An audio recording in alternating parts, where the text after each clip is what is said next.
My next guest is LaChina Robinson, an award-winning host and women's basketball analyst for ESPN, where she has covered the NCAA tournament, women's Final Four, WNBA playoffs. For NBC, she has served as analyst for Team USA women's basketball at the 2021 Tokyo Olympics, Beijing Winter Olympics, and 2024 Paris Olympics. A former Division I athlete at Wake Forest University, Robinson has become one of the most respected and authoritative voices in women's sports, celebrated for her expertise, advocacy, and storytelling impact. Beyond broadcasting, Robinson is deeply committed to mentorship and equity.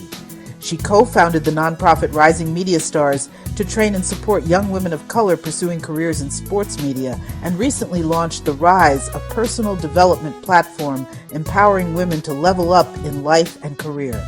Her career honors include the Dawn Staley Excellence in Broadcasting Award, the Mel Greenberg Award, and recognition from the Institute for Sports and Social Justice for her impact in sports media and journalism.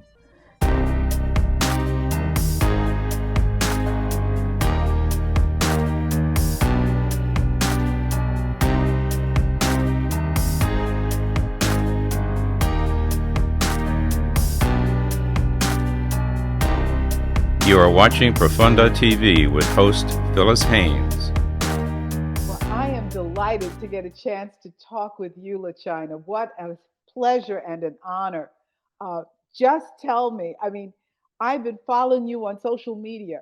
What is this new development, The Rise with LaChina? What is that about? Well, Phyllis, before we get to the rise, I have to say that the honor is all mine to be visiting with you today because you may remember 20 plus years ago, a little bright-eyed, young, very new professional in the world trying to make her way and figure things out. And when we met, you just had such a profound impact on me with how dynamic and charismatic you were. And of course, all the education that you offered around communication and, just to be around someone that I could not only admire, but strive to be like is still impacting my life today. So I want to start by saying the honor is all mine and I am not here without you.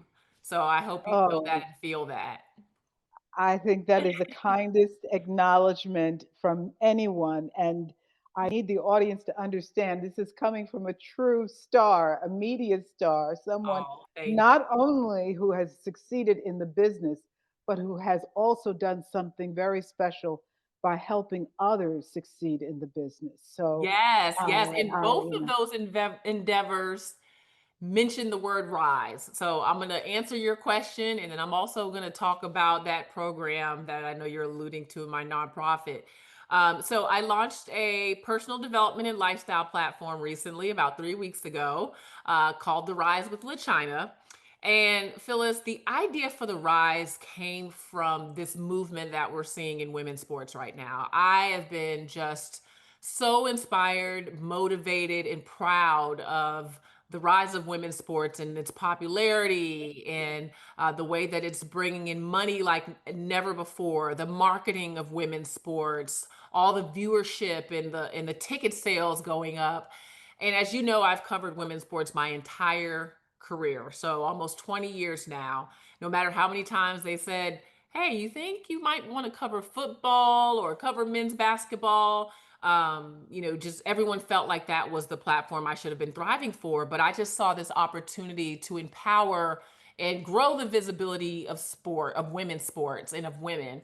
And so that's where I've been hanging out. So the rise was inspired by what we're seeing happen in women's sports, and how we have really come together and hone in on our power, how we have stuck together as a community of women and used each other in different areas and opportunities and situations to rise to the occasion and to rise up in every arena of life. And so, what I wanted to build was exactly that, a community of women who I could help to provide professional development, personal life skills, whatever it is that I might be able to offer to help them navigate the waters of life and career. Because, Phil, as you know, as women, and even particularly as women of color, this could be a very lonely journey. And when you have other people to inspire and motivate you and to teach you the ways, it can be very valuable in your journey. So that's what we're doing with the Rise. And the Rising Media Stars, no connection other than the fact that I also started Rising Media Stars out of just a desire to be a mentor. It started back in 2018. It's a nonprofit where I help women of color prepare for full-time jobs in sports broadcasting. So we've got 25 women that have come through our program and really proud of everything they are doing. Well, certainly you have contributed to the profession because, as you say, there is a change, there's a sea change going on. But tell me, from your perspective, what are some of the problems that women in sports are still facing? What are they up against that they should be aware of? Yeah, oh my goodness, that's a great question. First, you have to be aware of the misogynistic attitude that women don't deserve to be involved in sport. I mean, there's still people that believe that women should not even have the opportunity to play sport. So it starts with just that attitude that we don't belong. You have to first know that you deserve to take up space, that sport is for everyone. Sport is a universal language of love of the game that everyone should have access to. So I think that's the first thing is the attitude that we don't belong here. Then I think women are often weaponized in various ways when it comes to sport, whether it be our looks, where we come from, or whatever thing that society chooses to pick out as the reason why we shouldn't be here. And it takes a great confidence in yourself. It takes really believing that the things that make you uniquely you are those same things that will allow you to really take hold of the market, and that people will fall in love with who you are, and that you don't have to be what society says that you should be. But also there's a pay equity issue as well, Phyllis. Women are not paid the same way men are in this sports broadcasting arena, and often it has to do with the connection to women's sports and the lack of value in women's sports that also bleeds over to those of us that cover the game. So I think those are a few areas that I know that have come up not only in my own career but the career of my mentees as well. And it comes down to sometimes what you're wearing. With men, they don't obsess about your outfits. With women, it's, oh, that's too short or that's too tight or it's not the right color. And so just trying to fight against the noise and do the job that you love and want to do, that is really the biggest hurdle. What about the change in sports, in collegiate sports, where some of the male players are beginning to get paid? Is that happening for women in sports also? It is. So when you look at the changes to the NIL rules, and even since the beginning of NIL, quite honestly, women are doing well. Now, when I say doing well, they are getting a lot of brand deals, more than people expected when this first started. Everyone was like, oh, just football and men's basketball and major sports will get these opportunities. But what we're finding is that women are really compelling in the social media space. So when they are making these brand deals and they get to social media and they are just showing up as who they are, the fans are connecting with them in a very special way. The challenge is now they need to get paid for those deals the same way their male counterparts are being paid. That's where we see the discrepancy is, yes, they do have opportunities to get paid. Their teams have, they can get paid through the athletic department now, obviously with the new changes, but where is the value? That is really what to me is not being discussed enough, that we're just assuming that the same value we've always given to the major sports should apply to what's happening with NIL. And I do think that should be revisited. Well, listening to you, I think any sponsors should really get behind the women's development. I think there's an opportunity here for real exposure and real growth because we women do the shopping, we do the buying, even in families where there are men, it's the women going out buying things. So I think sponsors need to pay attention to that. It feels, So and guess what? We're also sports fans. that's We true are too. just starting to get to the point where we're realizing and recognizing that women are sports fans. And you're starting to see there's a difference in the apparel that's being sold.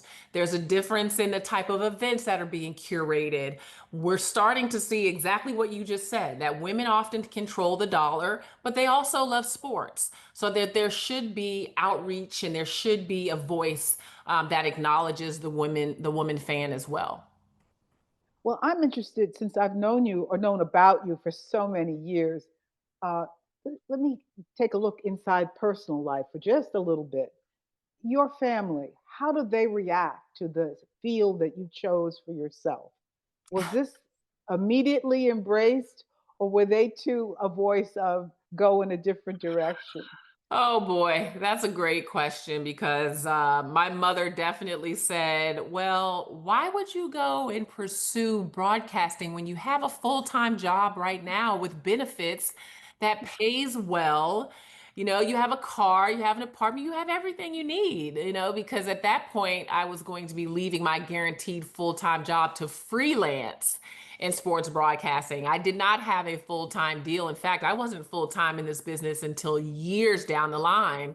And so my mother definitely had a conversation with me when I first shared with her my aspiration around just the shortness of having a job that pays you and you get benefits. But she also could hear the passion in my voice, and she knew that my heart had caught fire, and I wanted to pursue this broadcasting thing, and there wasn't going to be anything that anyone could say to convince me otherwise. But you know, my mother understood that I was taking a gamble, and I did. I bet on myself, and I can say 20 years later, it turned out better than I could have ever expected.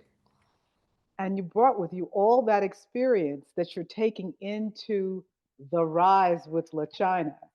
I mean, this Yes. is tell me more. I mean, because I know it's hard to describe all the aspects of it since it's just being launched, but what's going to happen to someone who participates in this wonderful idea that you have?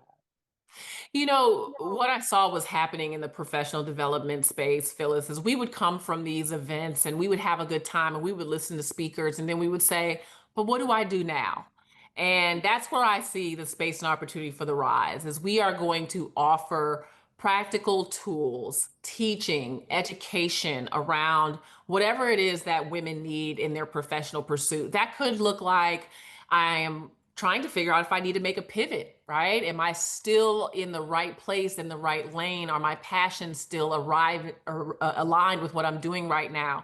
It could be a young woman who's coming out of college who is just trying to identify what her strengths are and where she feels like she fits out in the work world. It could be a woman in the corporate space who is trying to get from mid-level management to leadership, who needs to fine tune some of her communication techniques or needs help with her brand building, or maybe it's just the narrative around her in the workspace and how she can shift that to give her opportunity for promotion. So we're reaching out to women at various levels, but we want to give actual tools in teaching, and that can be in a group setting in person. It could be that, you know, we're an online community and we're teaching through webinars and things like that. We will also have just free offerings, pamphlets, you know, booklets, how to.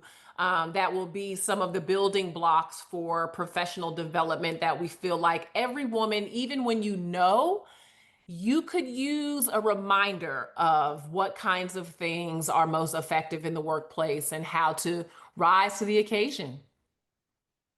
Well, now that you have this, let's make you a client of the Rise for a moment. Okay. What would you say to LaChina now, now that you've had these years of success, including ESPN and all the marvelous things you've done? What would you say to that person that you might not have known at that time when you started? Oh my goodness. Um, I would say continue to build the business that is LaChina. It's Ah, great to work for a brand. It's great to work for an ESPN and NBC, all the different places I worked. But at the end of the day, you are a business. And whether that's the network of people you meet along the way or the skill sets that you acquire that you don't realize are transferable to other forms of business, or the other types of streams of income that may be right there in your reach, but you haven't yet acknowledged or explored them. Look at yourself as an enterprise. It's something that Arlisha Amazon of Champion Strategies taught me, is like looking at yourself as a big picture. Broadcasting is one thing that I do, but it's not all that I do. And I wish I could go back and tell young LaChina that you're doing a great job at broadcasting, but you can also explore other interests, which we see now for me are mentoring, our professional development. And so I am getting after it later than I would have liked. But I'm excited about being an enterprise and becoming a business and really scaling LaChina, the brand, in a different way than I ever have. let me take a risk and answer this question also for you. One of the things I remember as a young professional in broadcasting is how much criticism is flying around all the time, how Hmm. people can really try to knock you down all the time. And Hmm. I probably would have told myself back then, if I could have, that that's just their problem, not yours. That's I right. would have I would have said that, but it takes years to experience it and understand it. Um, there Yeah. is a lot of that. How would you assess discrimination now in the business, the general business of broadcasting? Whew. It's probably, I would say, worse than it's ever been, Phyllis, from the standpoint of we now have social media. So Mm. people feel like they have a direct contact point with you. When I first started, there was no social media. So what anyone thought about me or my looks or whatever I was doing in the broadcast space, I didn't know. Now people have access to you through your social channels and through your social presence, which we love social media because it allows us to connect with our audience and fans and community. But what we're finding in sport is a place where fans can just be downright nasty. And for women who are in this space, you get reminders all the time through social media that no one cares. Get back in the kitchen. Some of the same things they say to women athletes, they say to those of us that cover sports. What do you know about football or men's basketball? You're a woman. And they completely discount that this is something that we've worked really hard to become experts at. Like we don't just show up, and especially for women, because we're not given the opportunity to just show up and start talking about said sport. We have to be very educated, very proven, very experienced, put in our 10,000 hours as an expert to even show up on your television screen. So I would say the discrimination is at its worst from that standpoint, that social media allows for a different medium for these people to reach you, and to share their random thoughts about who you are and what you're capable of. So I think that's the unfortunate side of it. But because we're walking in the footsteps of women like you, Phyllis, who have toughed it out, you crawled so we could walk. We're also trying to stand in our truth and make all of you proud. Well, I am so grateful. Is there anything you want to add that I have not asked you about? No, I would like to ask you a question, Oh, if that's okay. absolutely. So, I am approaching 20 years in the broadcast business, still loving it. But obviously, there are other business endeavors and things that I'm interested in. What advice would you give me as I kind of am in that second act of my career right now and, just looking to continue to ascend? Well, first of all, I think you already know the answer that I'm about to give you, but I would say that it's important to pay attention to technological changes that are happening that are Mhm. going to affect everything. and even some of the games that are going to be created that will have the influence of AI. And I just think that we can't operate as if this thing isn't happening. Yeah. So, of all the things that I would really warn against, it's you cannot put your head in the sand and ignore the new technological developments. Everyone needs to be so aware. And it's not just Chat GPT. In every aspect of our lives, there's an AI change. So if I were a professional in your position right now, I would make sure that my business is up to speed and that I have a reliable tech advisor at all times. Mm, That's the thing that I think has helped me have a longer career because I'm pretty old. We're not going to go into the number, but not all but season. the technology that I have studied has helped me stay afloat and even surpass some other things because I have this body of knowledge. So I recommend definitely not be afraid of AI, be alert, but be informed. That would be mine. But thanks for asking me. I never get a chance to answer a question like That's a great answer. And I'm actually going to write that down because I need a tech advisor. That's a blind spot for me. So thank you for that. Still well, sharing wisdom.